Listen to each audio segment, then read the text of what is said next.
Bien, bonjour. En ce lundi 10 septembre, nous reprenons le cycle hebdomadaire de nos interviews vidéo. Et pour cette rentrée, nous avons le plaisir d'accueillir Nicolas Sekaki, qui est président d'IBM France. Nicolas Sekaki, bonjour. Bonjour. Alors, on maintient nos bonnes traditions, enfin bonnes, j'en sais rien, mais nos traditions en tout cas. Je dirais que l'entrée en matière, c'est de nous faire part d'une actualité, soit récente, soit un peu plus lointaine, pas nécessairement liée à IBM, qui a retenu votre attention. Donc, est-ce qu'il y a un thème particulier que vous voudriez évoquer? Moi, il y a un thème qui m'échappe, et comme c'est la rentrée, on est parti en université d'été. J'étais invité à l'université d'été du MEDEF. Il y avait une table ronde sur l'intelligence artificielle versus l'intelligence humaine. Et alors le premier choc, c'était le titre, puisqu'on a quand même, principalement en France, on a cette tendance à vouloir toujours opposer la machine à l'homme, etc. Est-ce qu'il y a quelqu'un qui a parlé de la singularité? Non, justement. Et en fait, les intervenants ont dit, la plupart des intervenants ont dit, mais c'est pas le débat, parlons plutôt de ce qu'on est capable de faire avec l'intelligence artificielle. Et puis c'est pas un débat de l'homme versus la machine, c'est l'homme augmenté par la machine. Et il y avait un vrai consensus sur la table. Mais ce qui m'a le plus marqué dans cette rentrée, c'est les questions. En fait, à la fin, on a un fil Twitter de questions de l'Assemblée, qui sont des patrons de PME, PMI. Et la plupart des questions étaient sur le rôle social que la technologie pouvait amener. Et ça, j'ai trouvé ça extrêmement intéressant parce que on n'en parle pas souvent dans ces termes-là, mais c'est une vraie préoccupation des acteurs comme IBM, mais aussi des patrons en disant comment la technologie peut avoir un rôle social. Et donc, c'est des sujets qui nous sont chers, sur lesquels on travaille. Et la semaine d'après, je suis parti à Lille en disant mais je veux faire une table ronde avec des jeunes qui sont reconvertis, issus de la reconversion, voir leur parcours, comment ils ont réussi à rentrer chez IBM pour être développeurs sur un mainframe, sur du Java, etc. Et j'ai vu des profils mais extraordinaires. Qui étaient chez Pôle emploi, qui ont fait des formations chez Pôle emploi, assez courtes d'ailleurs, qui ont fait des stages chez nous, et après ils sont embauchés et développent pour nos clients sur des projets clients, et par définition un milieu très exigeant. Donc voilà, donc cette prise de conscience collective sur des vrais sujets, c'est que la technologie peut nous permettre finalement de changer la société pour le bien, et sont des vrais sujets au cœur de notre développement durable en tant que société, et j'ai trouvé extrêmement intéressant de voir cette prise de conscience que c'était ces sujets qu'on adresse versus un fantasme de la machine qui va remplacer l'homme. Oui, et puis effectivement c'est toujours cette idée de confrontation, de match entre l'un contre l'autre. Et pour abonder un peu dans le sens de ce que vous dites, j'avais été en contact avec c'était pour organiser une table ronde sur l'intelligence artificielle. J'avais été en contact avec le champion d'Europe de Go, qui, comme vous le savez, est un Français d'origine chinoise. Et la réflexion, et donc il avait travaillé à développer l'algorithme pour battre pour développer AlphaGo et battre le champion du monde. Et sa réflexion était intéressante. Il avait dit, en faisant ça, finalement, j'ai beaucoup progressé en tant que joueur de Go. Donc c'était très très positif. Exactement. Alors, on va revenir à IBM, plus spécifiquement. Vous avez publié vos résultats trimestriels il n'y a pas très longtemps. Ce sont les deuxièmes qui marquent une progression, après 22 trimestres de baisse consécutive, trimestrielle consécutive.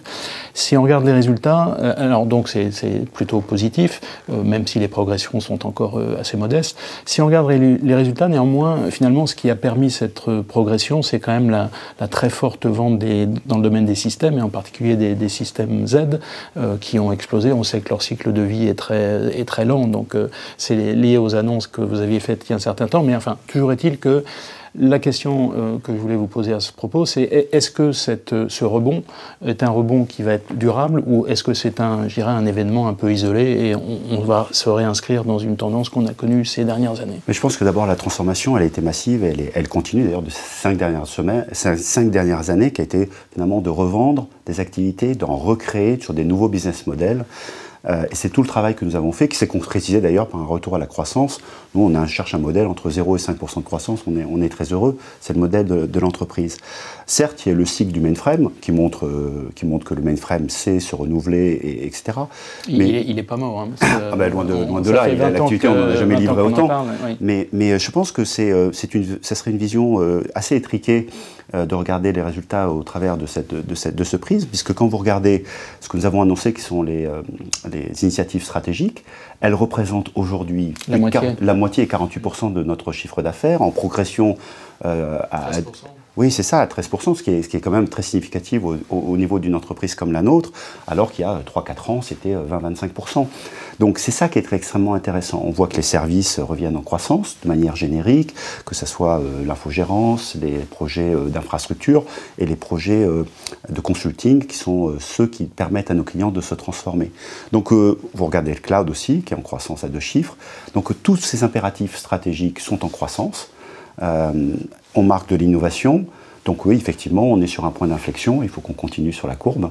Mais c'est en aucun cas lié, je pense, à la bulle mainframe, comme vous le soulignez. D'accord, donc c'est quelque chose qui est durable. J'espère bien. Comme on travaille, en France, on a fait notre 4e trimestre consécutif de croissance. Très bien. Alors justement, parlons de la France. Vous me tendez une perche que je saisis. Vous avez annoncé en mai l'embauche de 1800 personnes, pas 1800 personnes, ce qui n'est pas rien, parce que, vous donnez plus de chiffres, mais on dit que IBM France, c'est 8000, 9000 personnes. Il fut un temps, mais c'était un autre IBM, il y avait plus de 20 000 personnes. Donc 1800 personnes, c'est quand même un chiffre assez conséquent, qui incluait d'ailleurs les 400 qui avaient été faites au moment de l'annonce du rapport Villani, en mars précédent. Où est-ce que... Alors, les profils, vous allez en parler, mais c'était dans des domaines qu'on connaît, hein, l'intelligence artificielle, le blockchain, l'Internet des objets. Où est-ce que vous en êtes dans ces embauches de 1800 personnes? Je crois que l'échéance était 2 ans, il me semble. Oui, c'est ça, tout à fait. Bon, on est... Je préciserai, je pense, en courant novembre ou décembre, on a décidé de faire... Vous savez, chez IBM, qu'est-ce qui caractérise IBM? C'est qu'on ne veut pas un effet d'annonce, on veut dire ce qu'on fait et on fait ce qu'on dit. Et donc je tirerai le bilan et je publierai, je pense, d'ici novembre ou décembre exactement où j'en suis sur ce plan. Mais franchement, on a déjà embauché plusieurs centaines de personnes et on est vraiment en track pour faire 6800. Mais ce qui est important, c'est pourquoi est-ce qu'on a décidé d'annoncer qu'on en embauchait et pourquoi on les embauchait. Et ça fait vraiment partie du sujet d'IBM France. C'est quoi notre métier? Et notre métier, c'est développer des technologies, comprendre les technologies, mais c'est surtout développer et comprendre ces technologies pour aider nos clients à se transformer. Et se transformer, ça veut dire qu'il faut une expertise d'industrie, c'est-à-dire, vous parlez de l'intelligence artificielle, c'est pas la même intelligence artificielle pour la banque que pour le manufacturing et que pour les telcos. Et le véritable enjeu de nos clients, que nous servons, qui sont les entreprises, c'est se dire, je dois me transformer, mais comment et quelle technologie va me permettre de changer mon métier? Voilà. Donc on est passé finalement d'une culture de produits. J'ai des spécifications, j'achète en fonction des spécifications. Je vous donne des outils, débrouillez-vous un petit peu. En fait, à de la co-innovation. Et donc là, il faut faire cette passerelle entre la technique et des besoins non couverts, puisqu'on est en train de créer une transformation. Et là, vous avez besoin de consultants. Vous avez besoin d'experts métiers qui ont une appétence technologique que nos clients n'ont pas forcément. D'ailleurs, ils ont des super techniciens et puis ils ont des gens business. Et puis finalement, c'est ce lien-là qui manque parfois. Et notre rôle, il est vraiment d'être un tiers de confiance et de permettre aux entreprises de se transformer. Et c'est ce que le marché nous demande aujourd'hui. Et c'est sur quoi nous nous sommes préparés ces 5 dernières années à être. Les gens que vous embauchez, c'est des profils assez variés. Ça peut être du jeune diplômé au consultant confirmé, ou c'est un profil plus spécifique que ça? Non, l'idée c'est 50% de personnes qui sortent de l'école, et donc de jeunes diplômés, et 50% de gens expérimentés, par ligne de métier, et par aussi, plutôt industrie, plutôt bancaire, ou qu'on va spécialiser dans ces domaines, et puis avec une appétence technologique, avec les briques de technologie qu'on connaît, mais qui peuvent être aussi bien de l'ERP jusqu'à l'intelligence artificielle. Les jeunes diplômés, vous les formez? Alors oui, bien sûr, par définition. Enfin, oui, espérons d'ailleurs. Oui, c'est obligatoire. On les forme de plusieurs façons. Alors d'abord, sur ces embauches, sur la moitié de ces embauches, on a dit aussi qu'on aurait des gens qui seront issus bac et bac plus 2. Donc on travaille sur ce sujet-là. Et les personnes que j'ai vues issues de la reconversion, qu'on avait embauchées avant ce plan d'embauche, donc on a commencé à réembaucher chez IBM France depuis 3 ans, on voit très bien que dans le tour de table que je mentionnais, en fait, ce qu'ils valorisaient le plus chez IBM, c'est on leur a donné leur chance. Et derrière, ils avaient accès à des formations auxquelles ils n'auraient pas eu accès dans d'autres entreprises. Donc c'est quasiment une deuxième chance pour ces gens-là. Ah, mais c'est une deuxième chance, c'est une deuxième opportunité qu'ils saisissent et qu'on est ravis, et nos clients en sont ravis. Mais donc voilà, donc on a des profils. Ce qui est intéressant, je pense, aussi à noter, c'est le profil, c'est des ingénieurs, c'est des commerciaux, c'est des consultants. Et on voit cette dichotomie qui est en train de se faire. Quand on parle d'intelligence artificielle, la plupart des gens vont penser que c'est une expertise très poussée en mathématiques, etc. Oui, ça c'est de la recherche et développement. La réalité des gens que nous embauchons sur l'intelligence artificielle aujourd'hui, on serait presque un tiers ingénieur, 2 tiers consultants métiers, parce qu'en fait, ce que l'on recherche aujourd'hui, c'est des compétences qui apprennent à la machine. Et pour apprendre à la machine, c'est le métier avec une appétence technique. Donc voilà, on est sur un mix, allez, 50-50, 50% de profil. Très bien. Alors, puisqu'on parle d'application et d'intelligence artificielle, vous avez annoncé il y a déjà un petit moment, je crois que c'était le premier contrat Watson au Crédit Mutuel. Donc, question assez simple, c'est est-ce que, bon, le Crédit Mutuel, ça a monté en puissance, on en parle un petit peu, mais est-ce qu'il y a d'autres crédits mutuels déjà signés ou en cours de signature, pas nécessairement dans la banque, mais peut-être dans d'autres secteurs, et peut-être juste 2-3 chiffres pour le Crédit Mutuel. Je crois qu'on parle de 5 000 agences, 20 000 conseillers, et alors l'idée c'était qu'ils puissent traiter leurs mails plus rapidement. Et donc, dans le communiqué que vous avez publié, vous parlez de 350 000 emails par jour. Si on fait le calcul, ça fait 17 mails par jour et par personne. C'est pas énorme finalement. Est-ce qu'il y a besoin d'intelligence artificielle pour faire ça? Alors oui, effectivement, vous avez fait les mathématiques comme moi. C'est de l'arithmétique assez basique. C'est de l'arithmétique de base, mais en fait c'est une courbe de Gauss. C'est-à-dire qu'il y en a qui en reçoivent des centaines et il y en a qui en reçoivent pas. Et donc, ce qui est important aussi... il faut les virer à ce moment-là. Non, pas du tout. Il faut aussi s'adapter à la population que l'on sert. Il y a des populations qui vont utiliser plus l'email et d'autres qui vont vouloir venir. Okay. Donc, il faut faire attention à ça. Ce qui est important, c'est finalement le premier cas d'usage, qui au passage est celui qui a été suggéré par Crédit Mutuel à l'époque. Nous, on n'était pas forcément, quand on cherche un cas d'usage d'innovation, eux se sont dit on a un sujet sur le sujet, sur l'email. Et l'email, c'est pas que de la productivité, c'est aussi une expérience client. C'est-à-dire comment est-ce qu'on aide le conseiller d'agence à finalement prioriser les bons sujets, prémâcher le travail, de manière à ce qu'ensuite il ait une meilleure expérience vis-à-vis du client et que le client puisse avoir une réactivité supérieure. Améliorer sa réponse. Et améliorer sa réponse. Donc ça, c'est ce que nous avons fait avec eux. Et d'ailleurs, ils ont regardé que ça leur faisait gagner plusieurs dizaines de minutes par jour aussi, libérées en moyenne sur le conseiller. Et puis, surtout, la qualité de la réponse. 60%, vous indiquez, je crois, d'amélioration en gain de temps. En gain de temps, exactement, puisque ça prépare plus rapidement. Puis ça permet aussi de séparer des requêtes d'information, de requêtes d'urgence. Vous avez perdu votre carte bleue, il y a une notion d'urgence, parce que plutôt vous faites opposition, mieux c'est. Mais c'est aussi, plutôt vous faites ça, plutôt vous pouvez dire, bah, tiens, il n'y a pas eu de fraude, et au passage, j'ai recommandé votre carte de crédit, elle sera disponible, etc. Donc, il y a aussi augmenté l'expérience client. Mais ça, c'était les premiers cas d'usage qu'on a développés, qu'on a commencé à développer il y a 2 ans. Ce qui est très intéressant sur le Crédit Mutuel, et Nicolas Terry, son président, a fait une annonce à Vivatech d'ailleurs, avec nous, c'est qu'en fait, beaucoup d'autres cas d'usage ont été développés et encore beaucoup d'autres cas d'usage sont développés, parce que tous les métiers de la banque vont être impactés par l'intelligence artificielle et peuvent se transformer. Donc pas seulement lié au mail. Enfin, non, le mail c'était le premier projet. Voilà. Aujourd'hui par exemple, comment est-ce qu'un conseiller bancaire peut accéder à la base d'information du Crédit Mutuel et demander en langage naturel, pas par mots-clés, quelles sont des conditions spécifiques et que ça lui arrive beaucoup plus rapidement. Mais c'est aussi un conseiller bancaire qui souhaite vendre de l'assurance. Et c'est la demande du marché. Comment est-ce qu'il est capable finalement d'avoir un expert à ses côtés qui lui permet d'être beaucoup plus pertinent sur l'assurance. Et puis là, on va développer aussi des sujets importants pour une banque, qui sont tous les aspects de compliance, c'est-à-dire comment est-ce qu'on vérifie que l'argent que l'on a est un argent qui est conforme à la réglementation. Bien de bonnes sources identifiées. Par exemple. Voilà. Donc ça, c'est un travail. Pour répondre à votre question... Est-ce qu'il y a d'autres crédits mutuels? Bien sûr, il y en a d'autres. Crédit Mutuel est certainement un des phares parce qu'il est en train de transformer son métier. Orange Bank, qui a été annoncé, qui a été lancé, est une nouvelle banque, avec un nouvel entrant qui vient des telcos, est une banque complètement digitale. Quand vous êtes sur l'application et que vous parlez à Jingo, derrière Jingo, c'est Watson. Et donc, en fait, il y a plus de 100 000 conversations par mois qui sont faites avec Jingo, donc avec Watson, qui est l'interface première pour pouvoir dialoguer avec les clients. Et c'est ce que les jeunes millénials veulent, qui veulent des réponses rapides, etc. Et puis, être capable, bien sûr, d'être connecté à un humain si l'utilisateur ou le client le souhaite. Et puis, on est en train de développer les assurances. Dans les assurances, ça démarre bien. On fait aussi un projet qui est en production. On ne peut pas citer le client, mais on commence à utiliser l'intelligence artificielle. Vous pouvez le citer, si vous voulez. Oui, je sais que vous aimeriez un scoop, mais il faut que je lui demande l'autorisation. Mais en fait, on utilise l'intelligence artificielle pour faire de la reconnaissance qu'on appelle visual inspection sur des lignes. C'est pas ce que vous faites avec la police de New York?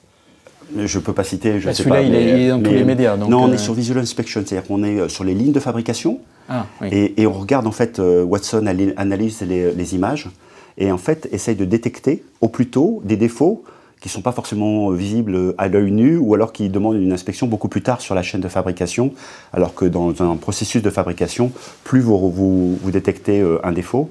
Et donc on a ce module qui est en production aujourd'hui et qui permet de détecter sur la chaîne de fabrication les pièces qui sont défectueuses. Alors on avait beaucoup parlé au début de Watson en termes d'application dans le domaine médical. Et il y a eu beaucoup de cas aux États-Unis, des hôpitaux très, très réputés. Est-ce qu'en France, où la santé est un secteur qui est un petit peu plus, on va dire, contrôlé, est-ce que là aussi vous avez pu faire des incursions, avoir des développements particuliers? Oui, absolument. On vient juste d'ailleurs d'annoncer un partenariat avec Gerbet, qui est une PME-PMI très innovante dans la santé. D'ailleurs, une des annonces, c'est aussi de faire de la co-innovation. L'équipement médical, c'est ça? Non, en fait, on va travailler avec eux pour développer une solution sur le cancer du foie. Et on va utiliser Watson pour pouvoir analyser les radios de foie, pour pouvoir détecter beaucoup plus rapidement et les aider à développer des solutions pour combattre le cancer du foie. Mais alors, donc c'est Gerbet qui va fournir des solutions d'aide à la détection du cancer du foie ou c'est de la non, c'est bien Gerbet qui fait sa solution, mais développée avec des technologies IBM que nous allons développer et associer avec eux. Donc voilà, donc ça va être un Watson Santé pour Gerbet en co-innovation, et qui sera localisé à Saclay, parce que je pense que ce qui est très important, et c'était une grande partie des annonces que nous avons faites, qui sont peut-être passées un peu plus inaperçues, parce que tout le monde regarde les emplois, mais ce qui est important, c'est de créer de la valeur.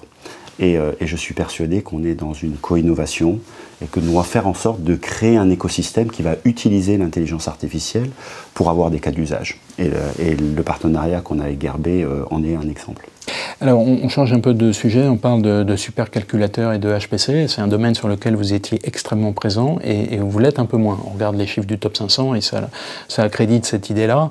Est-ce que, je ne veux pas donner les chiffres, mais ils sont là. En revanche, ce qui est assez marquant, c'est que dans la dernière liste du top 500, vous avez deux monstres qui représentent quasiment 20% de la puissance du top 500, donc des 500 plus gros ordinateurs de la planète.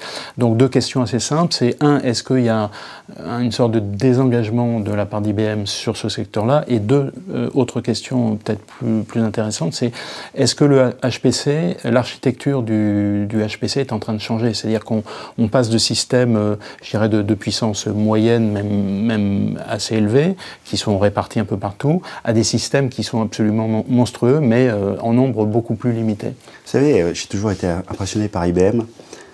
C'est la capacité à voir les ruptures technologiques qui vont arriver et qui font que de temps en temps, il faut arrêter de développer sur une technologie qui est dans une impasse et prendre le temps de développer une technologie qui va permettre d'être là dans les 40 ans qui viennent. C'est exactement ce qu'on a fait sur le mainframe. Quand on était en rivalité avec Hitachi, Amdahl, etc., où ils ont développé en bipolaire la génération de trop, qui fait que pendant une période, ils étaient sur le palmarès. Et tout le monde a dit, mais IBM, vous ne développez plus sur le mainframe. Et nous, on était en train de développer une nouvelle technologie qui nous a permis d'être là dans les 40 ans qui viennent, avec le succès que nous connaissons. Donc quand vous dites, IBM, vous étiez très présent, vous ne l'étiez plus, c'est parce qu'on a très vite compris qu'on arriverait dans une impasse avec la loi de Moore, avec les architectures que nous utilisions il y a 4-5 ans, et qu'il était fondamental pour nous et pour le marché de développer des technologies avec des architectures qui étaient en rupture. Et donc si vous avez vu pendant une période disparaître du palmarès, c'est parce qu'on ne voulait pas être en train de développer la génération de trop, parce que cette génération de trop coûte très cher à développer, avec un impact finalement sur le long terme beaucoup plus court. Et pourquoi, quand vous regardez le top 500, vous voyez que les deux plus grosses machines, ce sont des machines IBM, qui ont d'ailleurs été signées les 2 dernières années, qui sont mises en production.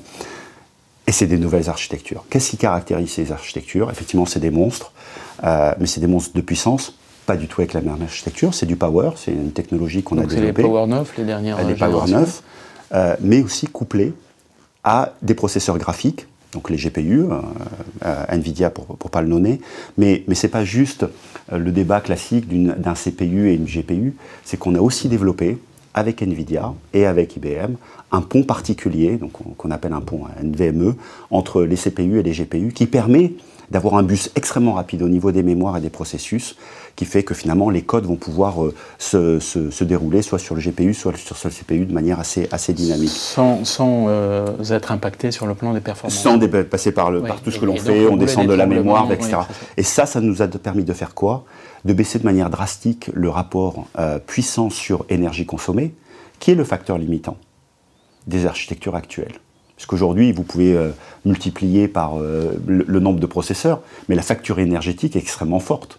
Donc l'impact sur l'environnement, l'impact sur l'énergie, et puis les besoins électriques finalement vont être embutés. Oui, on sait qu'il faut être près d'une centrale quasiment, parce que sinon ça ne marche pas. Et donc si vous avez besoin, et nous avons besoin de plus en plus de puissance, c'est-à-dire la demande en tout cas sur les États, sur des grands groupes, pour faire des calculs scientifiques extrêmement poussés, est une recherche à la puissance, et on parle de puissances qui sont 1000 fois plus supérieures que celles qu'on avait il y a 5-6 ans, vous ne pouvez pas garder la même architecture. Donc IBM a investi sur le long terme en se disant en combien de temps je peux y arriver, et vous nous voyez revenir sur ce secteur, et je pense que d'ici la fin de l'année, vous verrez même des annonces en France de supercalculateurs d'IBM. Donc voilà, donc ça c'est un sujet. Par contre, de la même façon qu'il y a une course à la puissance des supercalculateurs, vous avez aussi la capacité maintenant d'avoir des calculs HPC, enfin du calcul scientifique, autour des données. Parce qu'en fait, ce que l'on voit, c'est qu'il y avait le calcul des HPC d'un côté, et puis après, il y avait le big data. Les calculateurs de Power 9 que l'on sort avec couplet NVIDIA va nous permettre de faire du HPDA, c'est-à-dire du calcul de haute performance sur la donnée. Et donc vous allez avoir les deux marchés, et la beauté, en tout cas nous l'espérons, c'est que les deux architectures sont très compatibles. Donc on va pouvoir avoir un effet de volume aussi. Très bien, donc bon, vous avez répondu à la question, donc IBM était un petit peu en retrait pour les raisons que vous avez évoquées et va revenir en force sur ce marché. IBM investit dans le futur à long terme. Alors justement, on reste un peu dans un domaine connexe puisque vous avez évoqué la loi de Moore et le fait qu'on est de plus en plus confronté à... On est face à cette loi, on arrive un peu aux limites. Intel d'ailleurs a beaucoup de mal à sortir son 10 nanomètres, donc c'est un fait. Et donc il y a la génération d'après, si je puis dire, là on parle de l'informatique quantique qui normalement devrait permettre de redonner encore un nouveau bond et des perspectives insoupçonnées. On sait qu'IBM est un des acteurs les plus en pointe dans ce domaine. Est-ce que vous pouvez nous en dire un petit peu plus? Parce que quand on parle aux gens d'IBM sur cette informatique quantique, ou à d'autres d'ailleurs, on ne sait pas si c'est pour dans 1 an, dans 3 ans ou dans 10 ans. On n'a pas beaucoup de visibilité. Est-ce que vous en avez? Oui, bien sûr. Alors, et d'ailleurs j'ai des ambitions en France, et une de mes ambitions, je pense qu'on va y arriver, c'est de créer finalement un secteur de compétences autour du quantum computing en France et de participer à la création de cet écosystème. Alors pourquoi je parle d'écosystème sur quantum computing? On développe un ordinateur quantique, mais on le développe avec ce qui caractérise IBM aussi. Quand je vous ai dit on développe des technologies pour nos clients, on a vraiment l'intention de développer un ordinateur quantique commercial. Alors vous pourriez très bien développer un ordinateur quantique, le garder pour vous, y développer vos algorithmes, et ensuite avoir ce qu'on appelle la suprématie quantique, c'est-à-dire d'être capable de faire, vous, ce que personne d'autre n'est capable de faire. Notre rôle est de servir les entreprises. Donc dès qu'on a commencé à développer cet ordinateur quantique, on l'a mis en accès sur le cloud. Donc dès aujourd'hui, vous pouvez commencer à le faire. Pourquoi on l'a fait? Parce que si vous voulez un ordinateur commercial, sur cette révolution qu'est le quantique, il faut y créer un écosystème de développement. On ne code pas de la même façon sur un ordinateur quantique que l'on code sur un ordinateur traditionnel. Et je peux vous dire qu'il y a de vraies différences. Donc voilà, donc on a voulu créer cet écosystème. Et donc un des travaux un travail que je fais avec mes équipes en ce moment, c'est de dire finalement cet ordinateur quantique, il n'existe peut-être pas en France encore, on a des simulateurs, mais on n'a pas l'ordinateur quantique. Par contre, on peut commencer à développer des compétences et des écosystèmes pour voir quel pourrait être l'usage de l'ordinateur quantique sur nos systèmes d'information et quels sont les cas d'usage. Voilà, donc on a d'ailleurs réuni récemment plusieurs personnalités, soit du monde politique, soit du monde de la recherche, du monde de la sécurité et du monde du business, à Zurich, où on a d'ailleurs un ordinateur quantique. Oui, c'est notre centre de recherche. C'est notre centre de recherche, pour voir finalement les cas d'usage, et on en a trouvé. Donc pour caractériser où est-ce qu'on en est, aujourd'hui on est en phase de développement, on commence à trouver des cas d'usage, parce qu'il ne faut pas imaginer que l'ordinateur quantique va remplacer l'ordinateur traditionnel du jour au lendemain. En fait, ça va être un ordinateur dans un premier temps dans les 3 à 10 ans, très spécialisé. Et en fait, vous allez être spécialisé sur certaines fonctions mathématiques, par exemple la combinatoire. La combinatoire, on est capable de faire des choses extraordinaires avec l'ordinateur quantique. Donc il faut plus voir ça comme étant sur des formules mathématiques et des cas mathématiques. À un moment donné, vous aurez un débranchement finalement d'un programme informatique normal, classique, qui ira chercher une fonction sur l'ordinateur quantique, qui aura le résultat et qu'on réinjectera. Par exemple, un cas donc il viendra en complément Il viendra en complément, en fait. Pour certaines applications. Je vais vous donner un exemple précis. Si je vous disais 139 multiplié par 254, vous prenez un papier, vous êtes capable de le faire, vous le donnez à un ordinateur, il vous le fait comme ça. Et le résultat, que je ne connais pas parce que je ne suis pas capable de le faire de tête, si je vous dis, donnez-moi la décomposition de 81 355 en nombre premier, même un ordinateur va avoir du mal à le faire. Un ordinateur quantique le fera aussi facilement qu'un ordinateur régulier fait une multiplication. Donc vous allez avoir cette complémentarité qui va arriver. Mais ce que l'on voit par exemple, c'est les domaines, en tout cas sur lesquels on commence à travailler, la pharmacie, donc toute la recherche médicale, extrêmement fort sur les sujets, tout ce qui est recherche pétrolière, tout ce qui est recherche chimique, tout ce qui est trade financing, bien évidemment. Donc tout ce qui utilise des fonctions mathématiques assez élaborées sur la combinatoire ou d'autres, le parcours du commerçant. Voilà, vous avez 100 clients, allez voir quel est le meilleur parcours. Sont des sujets qui sont extrêmement efficaces en quantique. Donc quelle perspective de temps Les perspectives de temps pour moi, d'ici, donc on commence à y travailler. J'espère que d'ici, quand on se reverra, on pourra annoncer qu'on a créé un écosystème avec des universités, avec des clients, pour commencer à travailler sur ces algorithmes en France et créer des compétences autour de ces sujets-là. Et je pense que d'ici 2-3 ans, vous commencerez à avoir des clients qui utiliseront en production des parties d'algorithmes sur ordinateur quantique. Par contre, il ne faut pas rêver, penser qu'on va livrer des ordinateurs quantiques comme on fait aujourd'hui des livraisons de PC. Oui, je pense que tout le monde avait compris ça à peu près. Peut-être dernier point assez rapidement, parce qu'on a fait un tour assez complet. Le cloud, donc vous l'avez parlé tout à l'heure des initiatives stratégiques, ça en fait partie. Vous êtes dans la bande des 4, on la connaît, donc il y a Amazon qui est assez loin devant, il y a Microsoft, et puis après il y a Google et vous. Mais dans ce groupe des 4, vous avez un profil qui est un petit peu particulier. Comment ça se traduit en France? Et est-ce que le sujet dont on a parlé ces derniers mois, la GDPR, qui a quand même impacté, je dirais, pas mal de fournisseurs, est-ce que ça a transformé un peu votre activité? Comment vous pouvez la décrire très rapidement? La façon dont vous décrivez la question et le classement est une vision du cloud public. Oui. Voilà. Qui est une partie du cloud, celle dont on parle le plus, puisqu'on vient d'un monde de consommateurs. Celle qui est celle de nos clients est un cloud hybride, c'est-à-dire, finalement, et la GDPR n'est qu'un aspect, la GDPR parle de la vie privée, la propriété intellectuelle et la protection des données des entreprises, aujourd'hui, n'est pas dans la GDPR, mais c'est au cœur de la préoccupation de nos clients. Donc nos clients, qui sont les entreprises, disent les technologies du cloud nous apportent flexibilité, d'autres façons de développer, etc. Comment est-ce qu'on peut les développer? Mais parfois dans un cloud privé, parfois dans un cloud hybride, en débordement, parfois en cloud public. Et quand vous regardez l'activité cloud hybride, qui est celle que nos clients et le marché que l'on dessert, on est numéro 1 sur le sujet. Donc il ne faut pas opposer le classement du cloud public et du cloud hybride. En tout cas, notre marché, c'est le cloud hybride.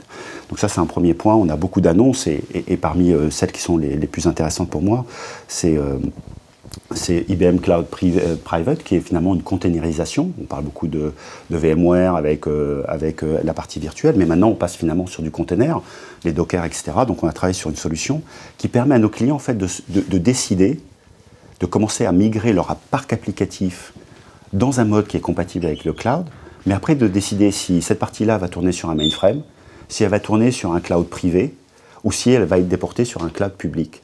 Et ça, c'est un véritable choix. Parce que les entreprises, ce qu'elles souhaitent, bien sûr, c'est d'avoir de la flexibilité, c'est d'avoir le meilleur prix performance, de pouvoir développer de manière agile. Mais elles veulent savoir où est la donnée, et où est-ce qu'elles veulent la mettre, et où est-ce qu'elles veulent mettre le bout d'application qui va bien. Et d'avoir ce choix-là. Si vous développez en cloud public et vous essayez de le rapatrier parce que vous avez par exemple un problème de sécurité, sur une chaîne, vous ne pouvez pas le faire. Donc voilà, donc on a travaillé sur ces sujets qui sont des sujets applicatifs et d'architecture pour pouvoir le faire, et ça avec beaucoup de succès. Pour ce qui concerne le cloud hybride, donc on a bien compris que c'est votre principal sujet de développement. L'idée quand même, c'est d'offrir la meilleure continuité possible entre les différents mondes. Où est-ce que vous en êtes dans ce domaine-là? C'est-à-dire sur une échelle de 1 à 10, on a l'idée en tête de dire on peut basculer des applications facilement ou des données d'un espace à un autre, mais bon, on sait que dans la pratique c'est beaucoup plus compliqué. Je sais pas, moi sur une échelle de 1 à 10, où est-ce qu'on en est dans cette... Un étant le plus fort ou le plus élevé 10 si on appuie sur... Moi je pense qu'aujourd'hui, c'est pas un problème d'IBM, c'est un problème client, je pense, d'infrastructure et d'existant. Je pense qu'on est aux alentours du 5-6. C'est-à-dire que c'était vraiment un système d'intégration. Le cloud pour nos clients est vraiment quelque chose de bien, mais s'il est déconnecté du système actuel, c'est un véritable enjeu. Développer une application sur un smartphone, c'est bien. Si elle n'est pas connectée à votre système d'information, alimentée par les données, oui, ça sert à quelque chose, mais pas à grand-chose. Voilà. Et donc la maturité aujourd'hui, en tout cas les cas que nous sommes en train de travailler aujourd'hui, sont vraiment sur comment je suis capable d'avoir quelque chose qui soit cohérent. Donc les outils dont je viens de parler sont une étape. La deuxième étape, c'est les infrastructures nécessaires pour être capable d'avoir ce sujet-là, et le côté applicatif, comment je peux migrer mon parc applicatif, tout en gardant la main sur pouvoir rapatrier un workload de l'autre. Et là, on commence à avoir des briques technologiques, là je serais plutôt à 8 sur ce sujet-là pour être capable de le faire. La GDPR, moi je trouve que c'est bien. Il est temps que le consommateur comprenne que sa vie privée est importante et que les acteurs, les fournisseurs la garantissent. D'accord, ce qui est notre cas, on est absolument là-dessus. Et ça nous permet de dire, attention, la donnée, le savoir-faire, le capital intellectuel est une donnée essentielle, parce que si les entreprises n'y font pas attention, elles seront dans le même cadre qu'un grand consommateur, c'est-à-dire que leurs données, parce qu'elles seront hébergées dans le cloud, appartiendront à l'hébergeur, et ça, c'est pas possible. Donc IBM, le deuxième credo, c'est les données appartiennent à nos clients, et on s'engage à les sécuriser, et leur savoir-faire aussi, puisque par exemple quand on parle d'intelligence artificielle, et Watson permet de le faire, permet de faire en sorte que ce qu'on développe au Crédit Mutuel ne bénéficie pas à une autre banque et vice-versa. Donc il faut aussi avoir les architectures informatiques dans ces centres cloud, et nous en avons plusieurs dizaines, voire centaines sur la planète, avec une architecture qui permet de garantir à nos clients ces deux principes qui sont fondamentaux pour eux. Très bien, je crois qu'on a fait un tour assez complet. Vous avez donné un certain nombre de rendez-vous sur des perspectives, donc on aura l'occasion d'en parler. En tout cas, Nicolas Sekaki, merci beaucoup. Merci beaucoup.